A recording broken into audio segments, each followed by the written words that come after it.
Magandang gabi sa inyo lahat, mga idol.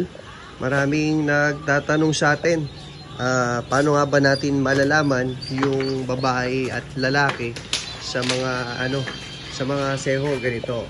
So ito yung proseso namin, mga idol, ng pag-determine o pagka-sexing namin sa mga seho. Ayan, dito nyo, panoorin nyo lang itong video na ito, mga idol, tapos subscribe po sa aking YouTube channel. Ayan, papakita ko po sa inyo paano po natin malalaman yan kung alin dyan ang babae at lalaki. So ito po si kuya ko, siya pulot sa classifier namin. Ayan, papakita ko po sa inyo. Ayan, ganyan po yung ginagawa. Ayan, pagka idol may nakita kayong lawit, yung lawit na yan, sa inyo kuya, pakita mo nga. Ayan. Lalaki yan? Lalaki. May lawit yan. Ayan o. Andyan? Ayan yung lawit, yan yung kulay puti na yan. Yan, lalaki yan, mga idol.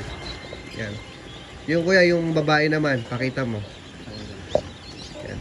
Babae, mga idol, papakita niya. Ito.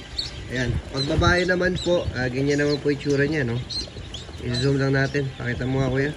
Biyak. Biyak po siya, wala po siyang yung parang patulis. Biyak lang po siya. O yun lang, gano'n lang malalaman, mga idol, kung babae o lalaki siya. May ilan na nagbibiro. Ay, Leslie. Ayan, paano daw malalaman kung bakla daw? Walang gano'n, mga idol, wala. So ito, mga seho natin, merong umorder sa atin from Bani, Pangasinan. Daan mo naman na kayo din. Ayan nga, binibilang namin. Ayan po. So ayan lang, mga idol, panoorin nyo lang itong video na ito, matututunan nyo na.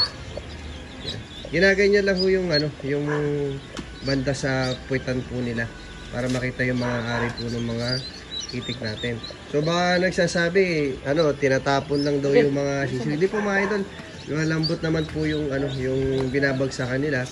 Saka ganyan ho talaga, mga idol, yung parang naging tradisyon sa pagpili ng seho, pagsisexing. Ayan. Ayan po, bukas po di-deliver na ho namin to. Pero nakakain na ito kanina, mga idol. Siguro namira ng tumbler ko. Yan po, yun lang po. Please subscribe sa aking YouTube channel.